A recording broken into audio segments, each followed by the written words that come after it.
नमस्कार दोस्तों, आपका बहुत बहुत स्वागत है आज की कहानी में। उम्मीद करता हूँ आप सब लोग अच्छे होंगे, खुश होंगे।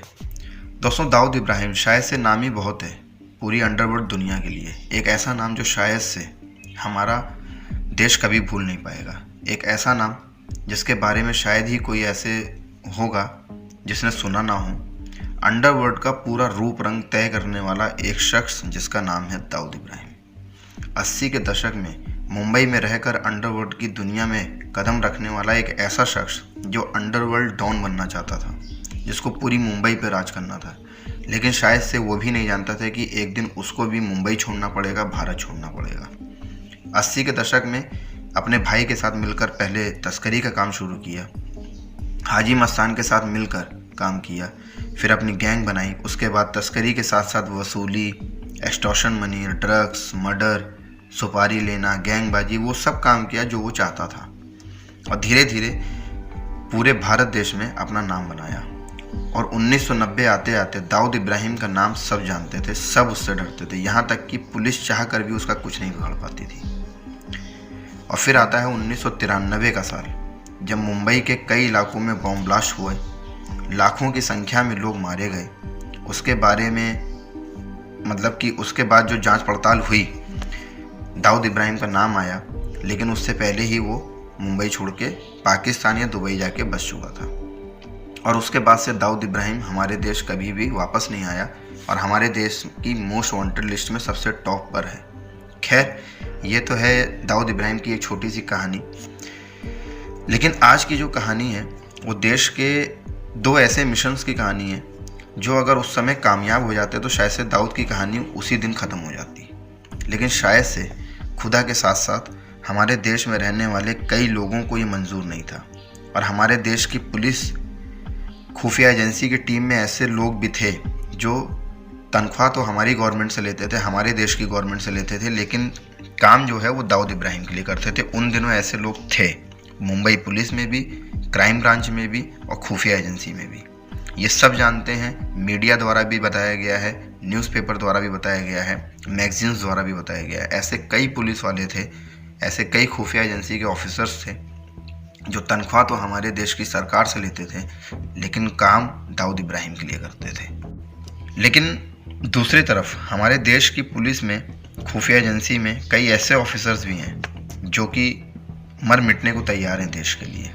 तो आज की कहानी जो है वो दो ऐसे ऑपरेशंस की कहानी है, ऐसे मिशंस की कहानी है जिसमें दाऊद को मारने के लिए सारी प्लानिंग की गई। उसके ठिकानों का भी पता चल चुका था, लेकिन जैसा कि मैंने आपको बताया कि हमारे देश में रहने वालों ने ही दाऊद को ये खबर लीक की और वो दोनों ऑपरेशन फेल हो गए। 2011 में पहला मिशन बनाया गया था जिसमें हमारी खुफिया एजेंसी रॉ ने प्लानिंग बनाई थी, क्योंकि उन दिनों कई ऐसी बातें निकलकर सामने आ रही थी कि दाऊद के ठिकानों को लेके रॉ को पता चल चुका था कि दाऊद इस वक्त कहाँ पे है। और पहले भी और आज भी रॉ की जो नज़र रहती है वो हमेशा दाऊद इब्राहिम पे बनी रहती है, दाऊद इब्राहिम के ठिकानों पे बनी रहती है। तो 2011 में रॉ को दाऊद के ठिकाने का पता चल चुका था जहाँ पर दाऊद इब्राहिम उस समय मौजूद था। और 2011 में एक ऑपरेशन किल दाऊद के नाम से शुरू हुआ, जिसमें ये प्लान बनाया गया था कि दाऊद को कैसे पकड़ा जाएगा या उसको कैसे मारा जाएगा पाकिस्तान में घुसकर, क्योंकि उन दिनों दाऊद पाकिस्तान के कराची शहर में था। फिर हमारे देश में खुफिया एजेंसी रॉ ने से 9 एजेंट्स को उठाया गया, सेलेक्ट किया गया, जो इस ऑपरेशन को कामयाब करते, जो इस ऑपरेशन को इम्प्लीमेंट करते। उसके बाद उन सभी को दाऊद इब्राहिम की हर वो डिटेल्स दी गई जो इस ऑपरेशन के लिए देनी चाहिए थी। दाऊद की फ़ोटो, वीडियो, लोकेशन, उसके गैंग के लोगों की पिक्चर, सब कुछ दिखाया गया। और फिर उन सभी 9 एजेंट्स को 2 साल तक ट्रेनिंग भी दी गई। और फिर इन सभी लोगों को नेपाल, बांग्लादेश, श्रीलंका पासपोर्ट के ज़रिए पाकिस्तान भेजा गया इस मिशन को पूरा करने के लिए। ये 9 के 9 एजेंट्स कराची पहुंचते हैं। फिर वहां पर जो हमारे अंडर कवर एजेंट्स थे उनकी मदद ली जाती है। पाकिस्तान में जो दाऊद के दुश्मन थे उनको अपने साथ मिलाया जाता है। और फिर कराची में एक क्लिफ्टन रोड है, उस जगह को पॉइंट आउट किया जाता है, क्योंकि दाऊद की ज़्यादातर मूवमेंट उसी इलाके में होती थी। उसी रोड पर दाऊद का बंगला भी था, उसके ऑफिस भी थे। कुछ दिनों तक रेकी होती है, दाऊद की सारी मूवमेंट्स को नोटिस किया जाता है। कि कहाँ वो बैठता है, कहाँ वो जाता है, कहाँ मीटिंग करता है, कहाँ ज़्यादा जाता है, कहाँ ज़्यादा रुकता है, इन सभी की रेकी की जाती है। साथ ही साथ ये भी देखा जाता है कि दाऊद के साथ कहाँ कम सिक्योरिटी है, कहाँ कम बॉडीगार्ड्स हैं, कहाँ ज़्यादा बॉडीगार्ड्स और सिक्योरिटी है। इस रेकी के दौरान एक चीज़ नोटिस करी गई कि दाऊद का डेली का एक रूटीन था, वो ये कि 4 से 6 बजे के बीच क्लिफ्टन रोड से करीब 5 किलोमीटर दूर एक आर्मी मेस था, पाकिस्तान का आर्मी मेस। वहाँ जाता है हमेशा 4 से 6 बजे के बीच, और वहाँ पर जाकर पाकिस्तान की जो आर्मी के जो ऑफिसर्स थे उन लोगों से बैठ के बातचीत करता है, उनके साथ बैठकर खाना खाता है। इसके बाद हमारे देश के एजेंट्स ने ये प्लान बनाया कि जो भी कुछ करना है वो इसी 5 किलोमीटर की रेंज में करना होगा। इसके बाद इस रास्ते की पूरी निगरानी की जाती है।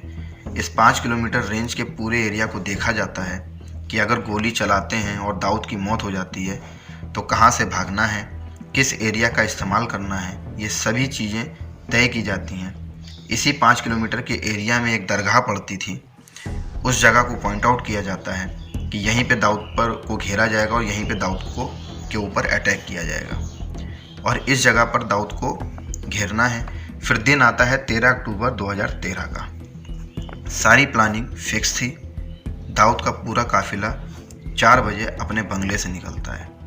यहाँ दूसरी तरफ सभी भारत के जो एजेंट्स थे, जो 9 एजेंट्स थे, वो अपनी पोजीशन लेके रेडी थे, तैयार थे उस दरगाह के आसपास जहाँ दाऊद पर अटैक करना था।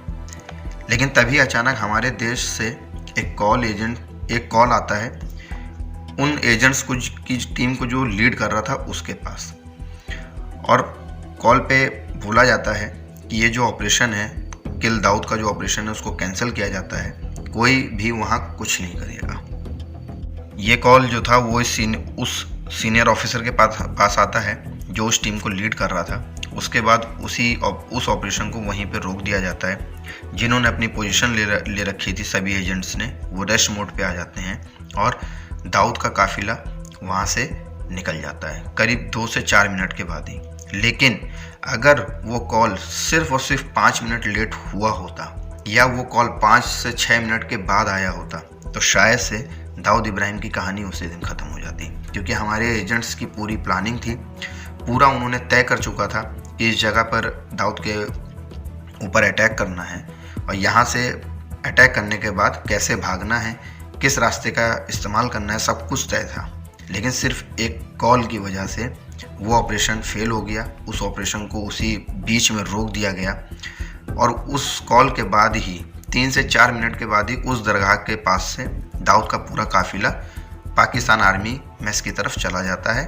और लेकिन हमारे एजेंट्स चाह के भी कुछ नहीं कर पाते हैं, सिर्फ और सिर्फ उस कॉल की वजह से। लेकिन जब जांच पड़ताल हुई और जब सारी चीज़ें आई तो आज तक ये नहीं पता किया गया कि वो आखिरकार कॉल था किसका, वो कॉल क्यों आया था, उस ऑपरेशन को क्यों रोका गया। ये आज भी राज बना हुआ है और उस राज से पर्दा आज भी नहीं उठ पाया है। तो ये था पहला मिशन जहाँ पे दाऊद इब्राहिम को मारने का पूरा प्लान बन चुका था, पूरी प्लानिंग हो चुकी थी, लेकिन सिर्फ एक कॉल ने उस ऑपरेशन को रोक दिया और दाऊद इब्राहिम बच के निकल गया। अब बात करते हैं सेकंड ऑपरेशन की, जब एक बार दाऊद को मारने और पकड़ने की प्लानिंग करी गई। और कैसे किया ये सब, चलिए जानते हैं। ये जो ऑपरेशन किल दाऊद था उससे ठीक 8 साल पहले एक बार और प्लानिंग करी गई थी दाऊद को मारने की। वैसे तो हमारे देश की खुफिया एजेंसी आईबी पुलिस द्वारा कई ऐसे मिशंस चलाए गए हैं जो कि दाऊद को पकड़ने के लिए थे या दाऊद को मारने के लिए थे, लेकिन जो रिकॉर्ड पे हैं वो यही 2 मिशंस हैं जिसके बारे में सुनाई देता है और जिसके बारे में लोगों ने पढ़ा है। पहला ऑपरेशन तो मैंने आप लोगों को बता दिया। अब दूसरे ऑपरेशन की बात करते हैं। जो दूसरा ऑपरेशन था उस ऑपरेशन को लीड करने वाले जो शख्स थे उनका नाम था अजीत डोभाल, जो कि अपने देश के NSA हैं, मतलब कि नेशनल सिक्योरिटी एडवाइज़र। इस सेकंड ऑपरेशन को जो लीड किया गया था वो अजीत डोभाल द्वारा किया गया था। बात है सन 2005 की, जब ये खबर आने लगी कि दाऊद की बेटी की शादी 9 मई 2005 को पाकिस्तान के मशहूर क्रिकेटर जावेद मियांदाद के बेटे के साथ है। ये खबर पाकिस्तान की मीडिया में आई, उसके बाद इंडिया की मीडिया में आई, न्यूज़ चैनल में आई, और ये खबर बिल्कुल पुख्ता थी कि दाऊद की बेटी की शादी जो है वो जावेद मियाँदाद के बेटे के साथ होनी है 9 मई 2005 को। हमारे देश की सरकार और खुफिया एजेंसी को भी ये बात पता चली कि दाऊद की बेटी की शादी है 9 मई 2005 के दिन, और इन दोनों की शादी जो है वो मक्का में होगी, मतलब कि सऊदी अरब में होगी। इसके बाद दाऊद इब्राहिम और जावेद मियाँदाद ये चाहते थे कि जो इस शादी का रिसेप्शन है वो पाकिस्तान के कराची में हो, लेकिन पाकिस्तान की गवर्नमेंट ने वहाँ रिसेप्शन करने को मना कर दिया, वहाँ उनको इजाज़त नहीं दी। उसका सबसे बड़ा कारण जो था वो ये था कि पाकिस्तान नहीं चाहता था कि दाऊद के पाकिस्तान होने का कोई भी सबूत इंडिया के पास जाए, क्योंकि पाकिस्तान हमेशा से बोलता आया है कि हमने दाऊद को कभी पनाह नहीं दी है। तो अगर वो रिसेप्शन की अनुमति दे देता पाकिस्तान, तो ये कहीं ना कहीं से फ़ोटो या कहीं ना कहीं से वीडियो ज़रूर आ जाती, जिससे ये इंडिया दुनिया के सामने पर्दाफाश कर देता कि पाकिस्तान हमेशा झूठ बोलता आया है और जो दाऊद है वो पाकिस्तान में ही है और पाकिस्तान ने ही उसको पनाह दी है। तो इसलिए पाकिस्तान ने रिसेप्शन की अनुमति वहाँ नहीं दी। उसके बाद ये तय हुआ कि रिसेप्शन जो है वो दुबई में होगा। उसके लिए दुबई का ग्रैंड हयात होटल चुना गया और फिर रिसेप्शन का कार्ड छपा और तारीख तय की गई 23 जुलाई 2005 की। दुबई में ग्रैंड हयात होटल में रिसेप्शन रखा गया। ये कार्ड फिर हमारे यहाँ की खुफिया एजेंसी के हाथ भी लगा और अब पहली बार ये पुख्ता तौर पर पता चला कि हमारे देश की खुफिया एजेंसी को कि दाऊद किस दिन किस जगह पर और कितने बजे आएगा उस कार्ड के द्वारा, क्योंकि रिसेप्शन है, मतलब कि उसकी बेटी का रिसेप्शन था शादी की, तो सबको मालूम था कि दाऊद आएगा ज़रूर। तो पहली बार ये पुख्ता तौर पे हमारी खुफिया एजेंसी को पता था कि दाऊद किस दिन किस जगह पर कितने बजे मौजूद रहेगा ग्रैंड हयात होटल में। अब ये गोल्डन चांस था दाऊद को ख़त्म करने का या उसको पकड़ने का। इसके बाद अजीत डोभाल जो उस वक्त हमारे NSA थे, उन्होंने गवर्नमेंट से बात की। उसके बाद सब कुछ डिसाइड हुआ और फिर गवर्नमेंट ने भी हामी भर दी, लेकिन ये बोला गया कि ऑपरेशन को बहुत गुप्त रखा जाएगा और कोई भी गड़बड़ नहीं होनी चाहिए दुबई जैसे देश में जाके, क्योंकि अगर दुबई जैसे देश में जाके कुछ गड़बड़ होगी तो भारत का नाम बहुत ख़राब होगा। उसके बाद इस ऑपरेशन को हेड अजीत डोभाल को बनाया गया, जो इस ऑपरेशन का जो हेड थे, और फिर उन्होंने प्लानिंग की इस ऑपरेशन को पूरा करने के लिए। उन्होंने कहा कि इस ऑपरेशन को किसी कमांडो या अपने एजेंसी के ऑफिशियल बंदे द्वारा नहीं किया जाएगा। इस ऑपरेशन के लिए बाहरी लोगों को तैयार किया जाएगा और उनकी मदद से ही। उसके बाद अजीत डोभाल ने छोटा राजन की मदद ली, क्योंकि छोटा राजन जो था उसकी दुश्मनी ऑलरेडी दाऊद के साथ थी। तो छोटा राजन ने भी अजीत डोभाल की मदद करने के लिए मतलब तय हो गया, मतलब कि छोटा राजन अजीत डोभाल की मदद के लिए। उसके बाद अजीत डोभाल ने छोटा राजन से के 2 सबसे बेहतरीन शार्प शूटर को चुना और उसके बाद उनको ट्रेनिंग दी गई। इस ऑपरेशन को 23 जुलाई 2005 के दिन अंजाम देना था, लेकिन इस पूरे ऑपरेशन को गुप्त रखना था और किसी भी तरीके से भनक नहीं लगनी चाहिए थी इस ऑपरेशन की किसी को भी। खैर, जब छोटा राजन के दोनों शार्प शूटर को ट्रेनिंग दी जा रही थी तो उनको पूरी प्लानिंग बताई गई, होटल के बारे में बताया गया, दिन और टाइम बताया गया, इनके सारे डॉक्यूमेंट्स तैयार किए गए दुबई जाने के लिए। सब कुछ रेडी हो चुका था, बस इन दोनों शार्प शूटर्स को वहाँ जाना था, उस होटल की रेकी करनी थी और 23 जुलाई के दिन अपने काम को अंजाम देना था। उन दोनों की फ़्लाइट थी 18 जुलाई के दिन, जब उन दोनों को दुबई जाना था। लेकिन इसी बीच इस ऑपरेशन की खबर लीक हो जाती है और खबर लीक होती है मुंबई में, मुंबई पुलिस के ज़रिए।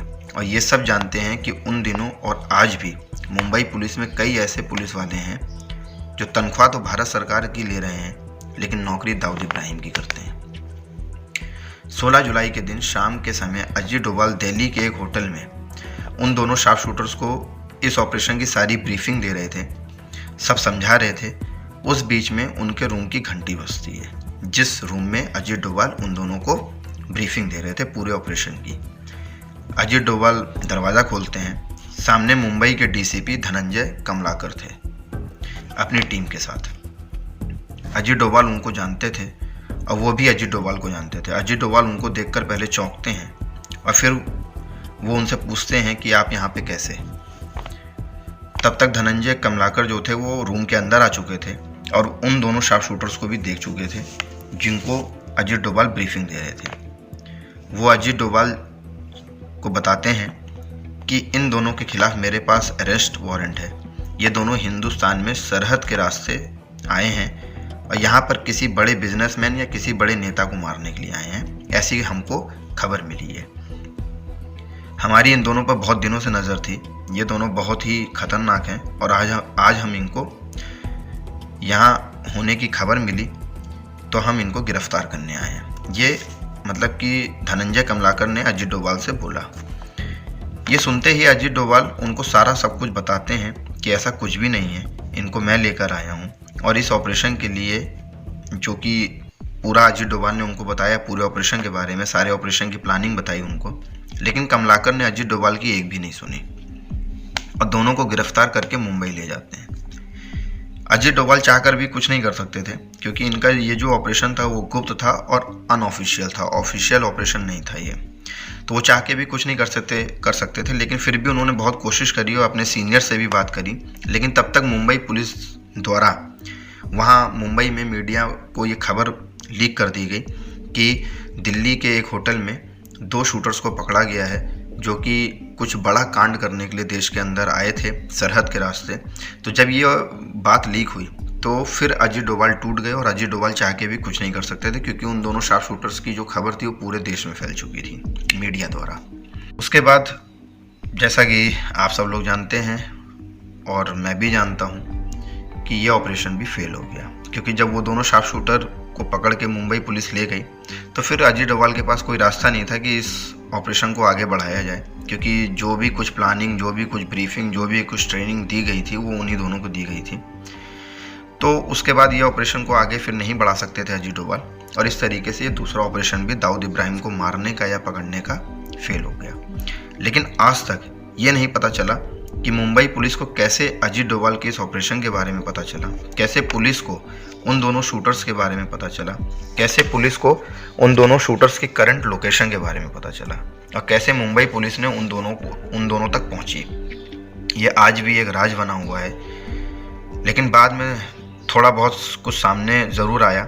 उन दोनों को गिरफ्तार करवाने के पीछे जो था, वो जो दोनों शार्प शूटर्स थे, उन दोनों को गिरफ्तार करवाने के पीछे दाऊद का हाथ था और मुंबई पुलिस को ये पता चल चुका था कि अजीत डोभाल जो हैं वो दाऊद को मारने का कोई प्लान बना रहे हैं, कोई ऑपरेशन रेडी कर चुके हैं और उसमें छोटा राजन के 2 शूटर्स को शामिल किया गया है। ये पूरी तरीके से मुंबई पुलिस को ये बात पुख्ता हो चुकी थी, जिसके बाद जैसा कि मैंने आप लोगों को बताया कि होटल में मुंबई पुलिस के लोग जाते हैं और कमलाकर भी जाते हैं और वहाँ के जाके दोनों को गिरफ्तार करके मीडिया में खबर भी लीक कर देते हैं ताकि अजीत डोभाल चाह के भी कुछ ना कर सकें। और दाऊद आज भी बड़े मज़े से हिंदुस्तान के बाहर घूम रहा है, कभी किसी देश में जाता है ठिकाना बनाता है, कभी किसी देश में जाके ठिकाना बनाता है।